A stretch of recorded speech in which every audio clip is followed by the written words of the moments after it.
Hi,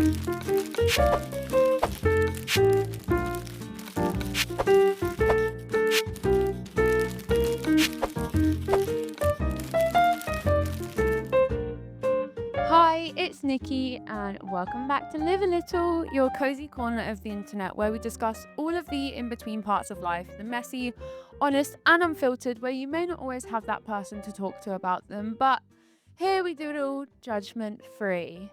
Hello, this is my first solo episode post Oscars. It was a very crazy thing to say. Your girl is back from Los Angeles and from the Oscars carpet, coming to you from a London studio. I don't even know where to start with talking about LA and what went down, basically. It was firstly absolutely boiling in LA. It was like 35 degrees C. I had gone from like 12 degrees in the UK, where I'm like actively having to wear or bring my bomber jacket with me everywhere, to like wearing the shorter shorts and like a vest top so that I don't sweat all of my makeup off and just don't hyperventilate. Going back now to my bomber jacket has been a little sad. When I went to LA, I wanted the trip to not feel like a full. Obviously, I'm only going for the Oscars. Like, that is the reason I'm going. But I didn't want my nervous system to be shocked into, like, okay, you arrive and then the next day you go straight to the Oscars and then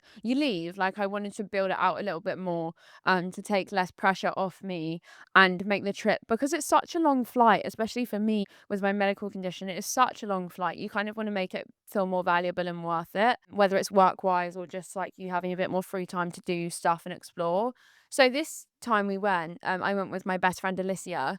We actually went to Malibu Beach the day before we left. So we went to LA. We got there on the 12th of March, and then the Oscars was on the 15th of March, and then we left on the 18th of March. The day before we left, we went to Malibu, which is a bit of a drive, and annoyingly, obviously, everywhere you have to, like, you need a car, which I kind of find a little bit like. I like the pace in LA. It's very, or in California, it's a lot slower. Like, we were in a cab and the cab driver was saying the pace in New York is like boom, boom, boom, boom, boom, and the pace in LA is like boom, boom, boom. And that is kind of so true. Like, maybe it's because everyone is so spread out, you don't see the people that are in a rush, but it feels like no one is really in a rush.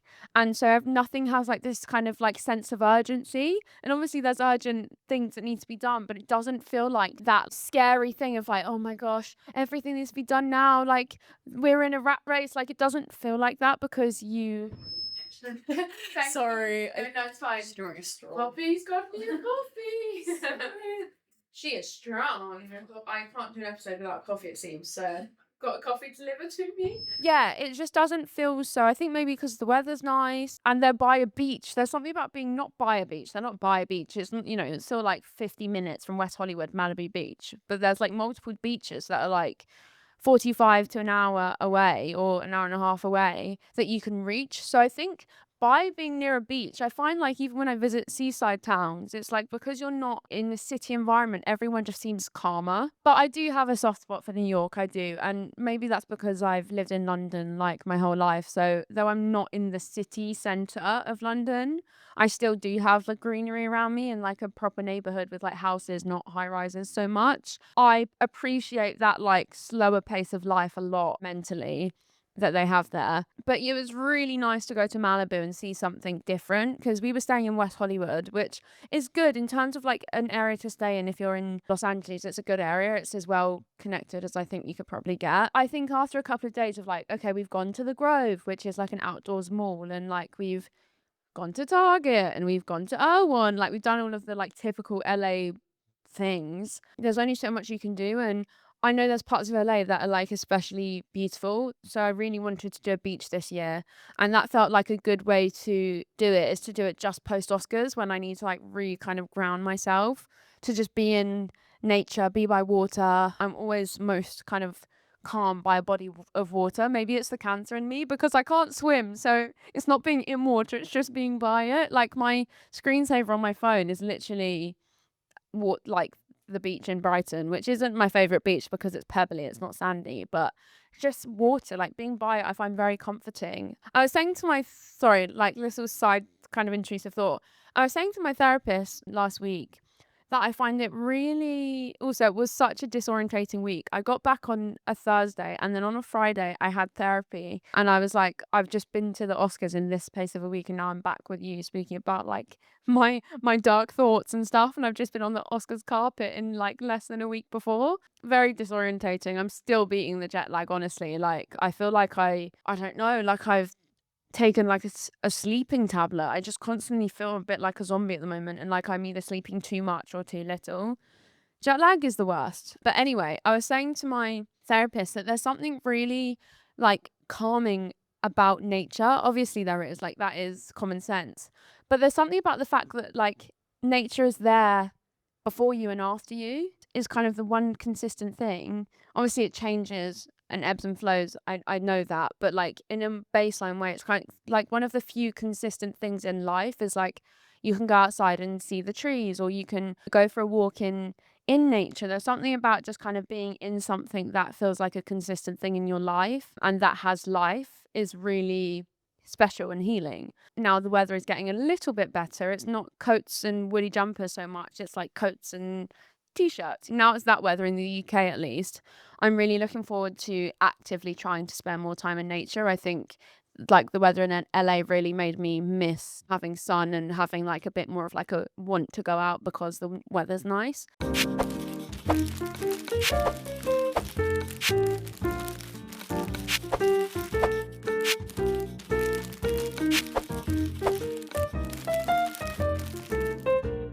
So yeah, that was really lovely. We went to Malibu Beach and it's called Malibu Lagoon Beach, and we sat there for like a couple of hours and then we walked to like this outdoors like shopping center, but it's just got a few shops and you can like park outside it. And we went in a few shops and then got ice cream, and then oh my god, the drive home was so long. We shouldn't have left Malibu at rush hour. It took drive home back drive home drive back to the hotel was so long. It took us an hour and a half to get back from Malibu to West Hollywood. It was not a good idea, but I think we wanted to make a day of it, so we got there at like 12 midday and then left around 4. Got back at, or 4:30 and got back at 6. So long day, but I'm so glad we did it. It kind of rounded off our trip and made it feel a bit more like full of stuff that wasn't just Oscars. But obviously, let's talk about the main girl, which is the Oscars. I don't even know how to like get into this topic. I don't even know where to start, to be honest. So it all started one Sunday. I have to say, the night before the Oscars, I could not sleep. Like, I was so anxious. I wish I had like someone filming me because I was anxious beyond belief. I just had every negative imposter syndrome, anxiety inducing thought in my head that I possibly could. And I wasn't being very like good to myself. I was kind of being my worst enemy and making myself just even more anxious and just spiraling. So I fell asleep, I think, at like 4 a.m. and then woke up at like 7:30 because me and Alicia wanted to like get ahead of doing some filming for social media stuff, like transitions and stuff. We just wanted to get them all sorted and filmed before Kate and Andrew, who do my hair and makeup often and were doing my hair and makeup for the Oscars, came. So it was just done and dusted and not something to worry about as things got a bit more high paced and high stress and crowded in the room. So we did that. I barely ate the whole day, which isn't good. But when I'm anxious, it's like my body literally shuts down on me. It's like it just tenses and won't let anything in. Like the only thing that I can drink is like water. That's it. Because I wouldn't even say I really drink coffee because I'm like, coffee exacerbates every anxious thought or feeling times 100. So I'll have like a sip of a coffee, but I'm not rushing to finish it because then I literally would have a full on breakdown. But I practically was having like a nervy bee like the whole day. So it was really nice actually that time, like that kind of calm before the storm of like, we spent 2.5, 3 hours getting me ready, doing my hair and makeup at like a really chilled pace. And then it was kind of things amped up and then it was go time, put on my outfit, to take some photos, do all of that pre-Oscar stuff. I don't know why thinking about it's giving me anxiety. It's done now. But I think it's like anxiety, like from what I felt in that situation. I honestly kind of blacked out. Like I do this every time. My nervous system is like, I can't handle the pressure of it. I'm gone. Like I just black out of the situation. So honestly, from the moment I got in the car to go to the Oscars red like carpet to the moment I got in the theatre to then watch the Oscar ceremony, blacked out. Like I don't remember really any of the carpet at all. It's like someone took over my body, like some doppelganger took over my body and I didn't do any of that. And it was so hot that day, so I was like sweating off my makeup. But we got in the car and it was me, my stylist Eloise, and the photographer, so she could take some photos of me when I got there on the carpet. And Ben, my manager, who was my plus one. I was just in the car like literally like this. Guys, I'm gonna have a panic attack. And then Heloise was like holding my hand and she was like, "You're fine. You're okay." In her like French accent, being like, "You're okay, baby, you're gonna be fine." And I was like, "I don't think I am. I can't do this. What am I doing?" Like really spiraling. And also I couldn't like breathe properly in the dress because I was kind of sat like that, like Dua Lipa, you know, in that dress when she's kind of like trying to sit on her chair. That's how I felt in the car. But we got there really quickly actually. And then when you go to the Oscars, they give you time slots to get on the carpet and you're kind of staggered, which is a very good way to do it. And obviously, like the most important kind of like the nominees arrive latest on the carpet. So my slot was really early. It was like 1:30 p.m., which is very early normally for a red carpet. So I had to be ready very early to go. And then also like kind of LA sort of shuts down for the Oscars. So a lot of the roads were blocked and stuff, so traffic and all of that you have to factor in, so you have to leave like really early. But yeah, my time from like getting out of the car to getting on the carpet was very quicker than I'm used to because of that. It is literally the most well organized, like well run machine event that I've ever been to, ever. And considering it's my first event in America, I mean, yeah, crazy. I think in my mind, like I was so nervous, and then it got to time to do my photos. And it's not to say that I wasn't still nervous, but I think in my head, I thought bigger the event, bigger the carpet, like more people there trying to take your photo, more people shouting at you, more this, more that. But actually, I think it was like quality over quantity. And the carpet was very like offensive in that it wasn't as scary as I thought, and everyone was friendly and everyone was kind and everyone was accommodating. And so got the photos over and done with. Ate the photos, I have to say. I never say like I did well and stuff, but I did really well with the photos. I'm really happy with how it went. I think in terms of all of the like the glam bot, the photos, all of that kind of stuff, it couldn't have actually gone better, which I'm so happy for myself to look away from that experience and be like, it's better than I could have pictured. I'm so relieved about it and happy for myself that I got that win. So you do your photos when you walk on, and then you kind of walk round a corner, and then you have like the main carpet after that where like your press interviews are. And there's also basically fans or people they invite behind barricades, these like Oscars barricades, and like they cheer when you walk in. So I was so taken aback. I walked onto the next main carpet with all of that stuff on it. It's got the glam bot on it as well. People just started really cheering for me. And I didn't know what to do with myself. I like was kind of like cringing into myself and like didn't know how to react. But it was so sweet. There's a photo that if you're watching on video, I'll put it up. It's like a photo with me in one of the like sides of the barricades with all of the like kids and adults that were standing there, and it was really sweet. Everyone was so lovely, which I didn't expect that they wouldn't be, but like they were especially lovely. So that was really cool. The carpet was boiling. It was so hot in there. Everyone was kind of dying and just trying not to like sweat off their makeup or have like sweat patches on their clothes. But I was like, okay, the hard part's over now, kind of. But then I had my interview with Amelia, who has Chicken Shop Date and does the interviews for the Oscars on the carpet.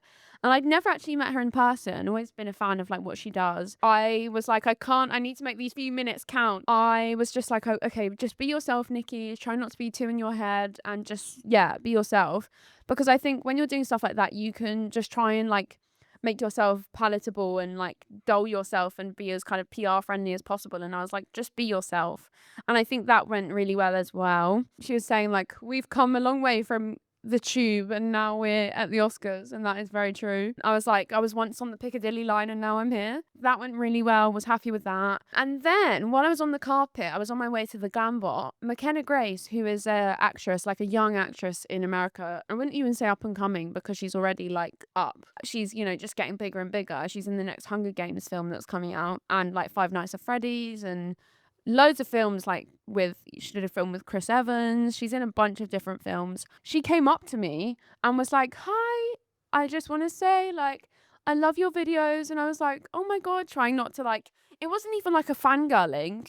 It was more like you know who I am? Like, oh my God, you know who I am? Because as soon as I leave England, I forget that people know who I am. Like when I went to the Grove, the outdoors mall, quite a few kids were coming up to me and asking for photos. And it's this really weird out of body experience where you feel like when you leave a location where you like are used to being kind of known, or that's where your main part of your job is done and where you live, I then just kind of think I'm like immune to like people coming up to me and stuff. And it's not that it happens that often in America, but I noticed it like more this time when it happened at the Grove, and I was like, this is so crazy. Like, you know me, and you're in a completely different part of the world. It's weird when actual people come up to you. She came up to me and was like, I love your videos. And I was like, oh my goodness, thank you so much. She looked like a Disney princess, which she did. She had the most beautiful pink dress on. She looked like Sleeping Beauty. She was so sweet, so friendly. And then I was just like, and I'm one of Oscar's guests, like the Oscar's guests, like you're one of the Oscar's guests. That's so weird that I'm in that same pool as you. Like that was what was really strange to me, but amazing. And she was so lovely. And then it was time for the glam bot. I was surprised. Like, I don't remember if I was anxious because I, again, literally blacked out. Could not recall any of it. Like, I can see glimpses of myself, like going up to Cole, who does the glam bots, and being like, hi, nice to meet you. And then he was like, do you want to do a little kind of spin with your dress? And what I'd practiced, because I'd done some pre-practice, obviously, first glam bot, gotta try my best shot at it. I'd done like a few like turn my head hair flicks. And then he was like, do you want to do something with your dress? And I was thinking, do I change what I'd planned? And I thought, no, this is what I know that I wanted to do and that I feel comfortable doing. So in order for me to give myself the best shot, let me literally just do something simple that I've already like tried. So I did it once. You only get one shot. I mean, maybe if it's a big celebrity, they give you multiple chances. They don't even show you it after. So you actually don't even know how it's gone. Like you have no idea how it's gone. You only have an idea when it gets posted on social media. So that was scary. And then it got posted and I was like, I did really well. Go me. But now because my first glam bot was so good, I feel like the only way is down. Like watch me get a really bad like Joey King glam bot now. So, like, you know, when she's like, and you know what? It was a cute idea. It just didn't look right for a glam bot. Watch that be my next glam bot.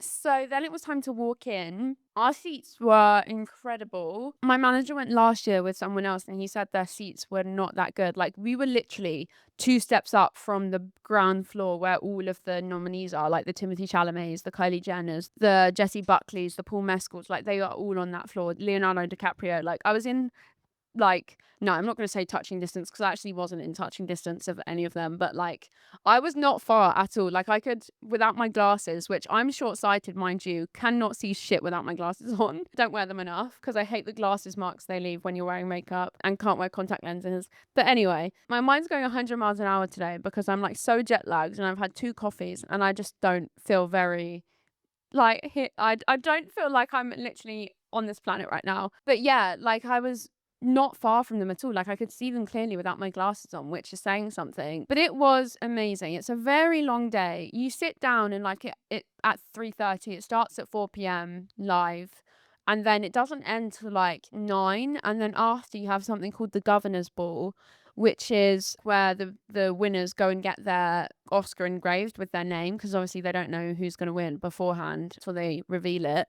So that's really cool. And all the food was insane. Don't feel like I took it in as much as I'd like to, but I was so scared of my dress getting ruined. I feel like my dress was just absolutely perfect. Like it was just everything and more. And everyone was saying I just looked like I fit in. Like I looked like I was kind of one of the like nonchalant actors or actresses that was kind of just there. And everything kind of came together. It's like you can picture the makeup, you can picture the hair, you can picture the dress. But when they all come together, it's like it felt like a finished puzzle. It felt like the missing puzzle pieces all got kind of filled in and completed. And that's exactly what I hoped for. Basically, all in all, it was just, yeah, it's so surreal. It's like being in like Fleabag. It's like, you know, where that wall, just that fourth wall gets broken and it's something that you've watched for years and years and years. And you've never kind of imagined even that you'd be there in person, especially me. You know, I'm not an actress or an actor. And then it breaks that wall of being like, I'm now in this thing. It's quite an out of body experience. It's quite like Black Mirror. I'm like, I've watched this and now I feel like I've jumped through my screen and I'm now in it, just like as a bystander. It was really, really strange, but it was great. Under your seats, because I hadn't eaten all day, luckily under your seats, you get like an Oscars snack box, which is so iconic. And it has like some chocolate in it, some popcorn in it. So that went down a storm. I found a new favorite chocolate. Have to say, I don't love American chocolate. It does definitely taste different to like chocolate in the UK. But I found this new thing. They're called, I took a photo of them because I was then trying to find them everywhere, but I think they're a cinema snack, like a movie theater snack. So I don't think I'll be able to find them anywhere. Because I was looking in like Target, looking in the gas station, couldn't find them anywhere after. And Alicia really wanted to try them when I told her about them. They are called snow caps. I also love the little boxes that their like movie theater snacks come in. We have nothing like that here. Or maybe we do. No, I don't think we do. Because you can kind of just like tip them out and put them in your hand. But they're basically chocolate chips covered in 100,000 sprinkles. So good. They're dark chocolate. So even better for me. I love dark chocolate. And I was literally just popping them in my mouth because they also didn't ruin like my makeup or anything. So I just like put them in my mouth like the whole ceremony. But it was so good. And can I just say, all of my predictions in the Oscars pre-thoughts episode were right. Jessie Buckley won, which was, a given. But then Michael B. Jordan won Best Actor, which so happy for him. Like, oh, he seems like such a nice guy. Not that I know him. My my close and personal friend, Michael B. Jordan. He's so nice. He's so nice. We go way back. I do that all the time where I'm like, Beyonce seems like such a nice person, as if I know anything about her. He seems so nice, so friendly, bless his heart. My close and personal friend. But yeah, Sinners won Best Film, which I also predicted. Watched it on the plane actually, but it's defo a film you should watch in the cinema. But was glad to watch it. Still haven't seen Sinners. Need to watch it. Have rented Begonia, still need to watch it. There's still so many films actually from this season I need to watch. Hamnet, I don't know if I'm emotionally prepared to watch it, but again, need to because Jesse's done a clean sweep at the Oscars. It went super, super, super well. I was just absolutely exhausted by the end of the day, like so tired that my body I feel like my body, it felt like I'd ran it's not a marathon. A marathon's a much bigger thing to do on your body, but in a different way. But it felt like I'd ran a marathon and done all this preparing, all of this build up. Then the marathon was done and I passed the finish line. And it was like my body was just like, ugh. Like it just kind of like my nervous system and my like everything, adrenaline and everything kind of just like collapsed all at once and all took a deep breath out. And I think I was so exhausted by that point. I just wanted to go to bed. But then I was like, I had to be up early the next day. So then I was kind of just like, oh no, I need to be up early. I'm worried about getting enough sleep. I also feel so overstimulated and so like discombobulated at what this day has just been. I don't think I'll ever get a Sunday like it again in my life if like hopefully the Oscars invite me back one year. But yeah, it was insane. I'm just so happy with how it all went and everything just went really, really well. And the reception's been lovely and everyone's been so supportive. So thank you so much. I've been met with a few comments as well, like, why is she there? Is she an actress or an actor? And like, understood, heard, also agree. But I think, again, like I said in my pre-Oscars episode, Oscars are trying to invite people that aren't just actors and actresses. They're actually very far and few between. Most people there, even the guests like McKenna, Grace and stuff, or like Milo Manheim and stuff who were invited as guests are also actors. So there was only like a really small handful of people that aren't. And I think that's how it should be. And so I'm just very grateful to have been invited in that small, tiny pool of people that aren't in that kind of category and aren't in that world, and just to kind of take it all in and be a bystander. I'm so grateful, and I feel like it really, really, really was a big moment for my community. And it was so nice to see Adam there, who also has the facial difference, who I spoke about, and have that moral support. Really happy with how it's gone. It's just been so weird because now I'm like, I now need to get back to reality. Like I had a hospital appointment yesterday, and as soon as I sat down, had not seen these doctors in like a year plus, and they were like, first thing they said to me was and also I don't talk about my personal life to them at all or anything, really, no need. And they were like, I heard you were at the Oscars, and I was like, yeah, I was. And then at my dinner, I had a dinner to celebrate Live a Little yesterday. They were all like, tell us about the Oscars, tell us about the Oscars. So it's kind of, yeah, it's been nice to like be able to tell people about something and not be like, oh, it was stressful, but in no ways except for just the stresses of doing something new and scary and exciting. Like no other stresses or things that went wrong that made me stressed. So it was perfect. And like, it's not just me, it's so many people that make that machine move and make everything go to plan. So very grateful. And yeah, I still feel like I've not fully pinched myself and taken it in yet. Maybe that's for the best. I'll just live in Delulu La La Land a little bit longer. Just wanted to give you a little kind of rundown of like how LA went. I know this episode won't be out for a couple of weeks, but it's kind of nice to reflect on. And it's actually what was really full circle is watching back my podcast episode pre-Oscars that I filmed, post-Oscars, where I'm like, I'm worried about my glam bot. I just hope it goes well. And I'm like, I've answered all of these questions and all of the answers are positive. And like, that was so nice. And it was just such a win that I got there for me, let alone that it went well. It was really special. And I feel like what I'm learning about Live a Little as a podcast is when I have guests on, it's such a nice vehicle to like make new friends. And that might sound really like sad or silly, but my friends in this industry is like very small and it's a small handful. And I've chosen for it to be that way because it's already work in itself. So then trying to make room to make friends in this industry does feel even more taxing at times. It feels like I can sometimes only be my true self around people that knew me before all of this, before Oscars and stuff like that. But what was so nice is like Charithra, which you would have seen and listened to her episodes now, but she was obviously on the podcast and we've followed each other for a while, but the podcast kind of bridged that gap of like, okay, we've been kind of sort of friends, parasocial friends on social media, but we've never really spoken. And now the podcast has bridged that gap and now we're actually friends.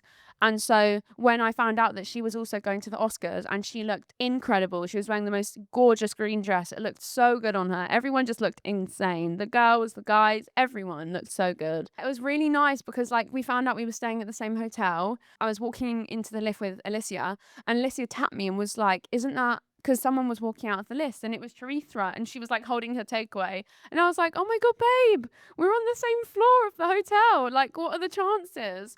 And that's what's so nice. Whereas before, I may have like, we kind of knew each other, but we didn't. And so it's kind of like, we've got all of that surface level conversation out of the way and then some, the deeper stuff, the more meaningful stuff. And now we've formed genuine relationships. It's the same with Emily. Like, when I interviewed Emily, we were already friendly. We already knew each other, and I already knew that I got along so well with them. But then once we did the podcast, we realized how similar we are, which I knew we were, and just how well we get along even more so. And then on the day of the Oscars, Emily sent me the sweetest message and posted my Oscars post on their story. And it's just, that's what's so lovely is that this industry is hard at times. Every industry is, and it's hard to find genuine connections and relationships with people that last outside of an interview or outside of the job that you're both there to do. I know that actors and actresses that I've spoken to, like Emily and Charithra, have struggled with that, understandably. And so it's so nice that every single person who I may not have known that well, that still early days, but have had on the podcast, has been such a lovely person and has turned into an actual relationship with them and a friendship. I struggle to put myself out there and I struggle to make friends. So it's been a really nice vehicle. It's like my version of being on like a film set where you like meet people because you're both cast in something. It's like I'm kind of feeling out, I make a big list of people I'd love to have on my podcast, and the reception's been really positive and lovely. And so it's really nice that it's potential that these people could turn into actual friendships.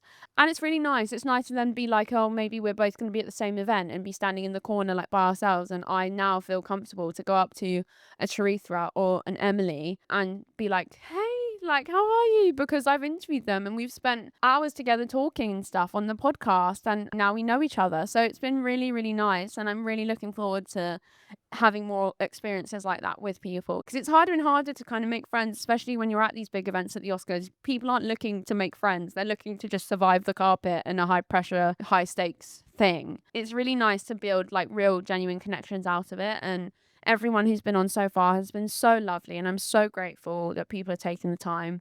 So this is really an episode of just gratitude and appreciation for the Oscars going how it should, of everyone's support, of people who've been on Live a Little being lovely, the opportunity, my team, just gratitude. It's a pocket of something that's gone well, and it's something that I really want to try and put in my pocket to remember as something that's gone well in a time where I'm sure things will be dark again and things will feel like difficult again in life for me, and as they do for everyone. It's not linear and it's not up all the way. It's always up, down in life. And so it's, really important that I take this memory and that this was a win and went exactly, if not better than it could have. And I put this in my pocket as something that went well that I can pull out on a day that feels especially hard or dark, where it feels like everything is bad and everything gets painted with that like bad brush. And I think we all need to do that sometimes. It may be that you didn't go to the Oscars, but you had another little win. And I think that's my kind of little thought of the week, is that if there's something in your life that has been a little win, try your best to really like turn that into like a physical memory to put in your pocket when things feel especially tough, to pull out and show yourself proof that there is an example of something that went well and that things were okay. I operate on hypervigilance at all times because of my PTSD and what I go through, and so my cup is always half empty, and my mental space is always the bad outweighs the good in what I hold on to in life. And I think when you are struggling and when you've struggled, your vision becomes even more tunnel vision, that you can only see what's bad and what's happening in a catastrophizing, dark, negative lens.